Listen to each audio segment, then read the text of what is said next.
ஆத்தாடி ஒன்னத்தானே உயிர் நாடி தேடுது. காவேரி எங்கே போகும் கடல் வந்து கூடுது.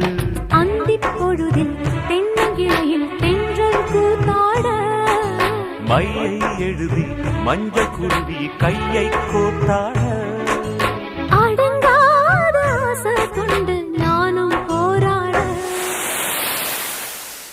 உனக்கென பிறந்தவ ரெக்க கட்டி பறந்தவ இவதான். என விட உனக்கு இங்கு மனசுக்கு பிடிச்சவ எவதான்.